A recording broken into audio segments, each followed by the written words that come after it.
but what can we do now? There are things we can do now. Obviously, we're launching a product to help people to start that journey to pay 0% tax. But maybe talk about, residency arbitrage and some of the other places that set Yeah, up trusts and things. I mean, the first thing that people should realize is you don't have to stay in these high tax countries if you're living in a country like the UK, for example, that's got 40-50% tax. Why would you stay there? There's not a lot of good things about it, as I can see it at the moment.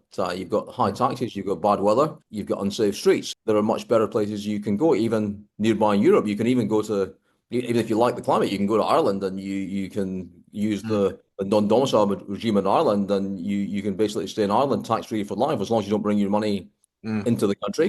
You don't pay tax on money that you earn outside Ireland, for instance. That's mm, just one mm. example. And you can get an Irish passport after 5 years of living there. And anyone in the UK can simply just move there. You don't need to go through any residency procedure to do Wow. that. Yeah, very interesting. The reality is, I'm saying that, why would you stay there? It's easy to move. The reality is, most people don't want to move because they have Yeah, family ties, they've got kids in school, exactly. they've got elderly parents, whatever. They've got all these reasons that they don't want to move, or they think that they Mm, can't move. And we can, maybe in another video, we can go through one by one yeah. why these are not really problems, and there can be solutions for every point that people have Mm, against not moving abroad. For those who want to stay in the country, you have to structure yourself very carefully, yeah. but there are ways that you can use overseas companies, not only minimize your tax liability, but Mm, protect your assets as well, because the government can't come after your assets yeah. if not Really in good the point. country. So Mm, you can use offshore companies to protect your assets. You can make sure you keep control of your assets, but you don't legally own them. They're mm, they're owned for the benefit of future generations, of your family or whoever you wanted to go to. You may have noticed that many very wealthy people, they have charitable foundations, yeah. and people think, oh, well, how nice, Bill Gates has got a charitable foundation. He gives all his money. Well, is that the real reason he has a charitable foundation, or does he do it so that he still has control of this vast fortune, but never has to pay tax and has influence all over the world? What Mm, do you think? yeah. I'd agree with you there. And these offshore jurisdictions like the Cook Islands and Nevis, obviously they're legal but controversial. But then I was, even last week I was meeting some people who were all into property, and I was talking about the structure behind owning property, even in the UK.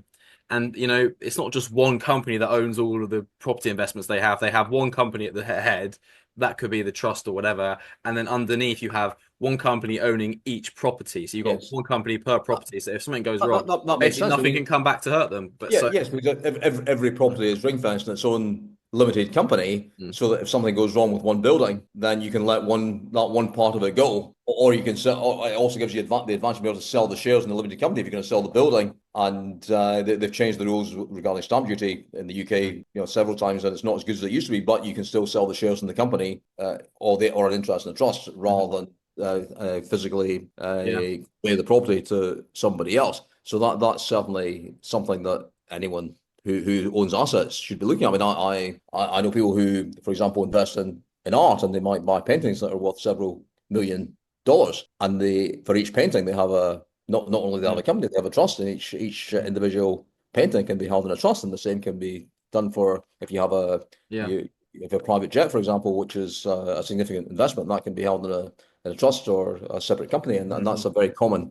asset protection procedure. And it's why it's very difficult to find out who owns certain assets. It was a very interesting case when they were going after the UK government were, in my opinion, outrageously stealing the assets and freezing the assets of Russians in the oh, UK. 100% totally agree with that. Yeah. It's just another form of theft. But the former owner of Chelsea, Roman Abramovich, had this huge house in London. In Kensington Palace Gardens, which is, as you know, is a very nice street with very expensive houses in the centre of London. He had this house supposedly worth 150 million pounds, and the UK government were not able to seize it under this law because he had it held in various trusts for the benefit of his children who were not under these measures, Yeah, okay. and they had different nationalities and so on. So, although they were able to seize his football Yachts club, and stuff. Yeah, like that. It's just, it was an outrage that they seized Chelsea Football Club, which was worth 3 billion or whatever it was mm, worth at the time. But they weren't able to seize his house, and so it's a pity he didn't take the same asset protection measures for his football club as he did for yeah. properties which they were not able to seize. it shows how much they were willing to just steal from an individual. I mean, there was no limit on how far they would go.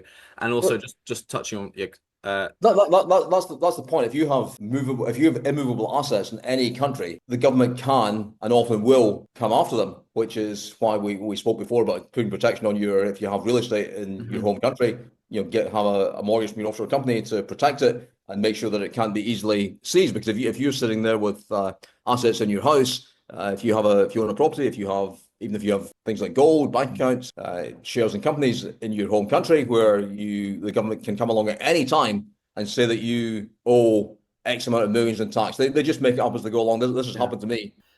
Please don't forget to like, subscribe, turn on post notifications, and join our Discord chat room linked in the description so you can see these plays and get in these opportunities when we do. In the modern world, great leaders resolve their conflicts with words.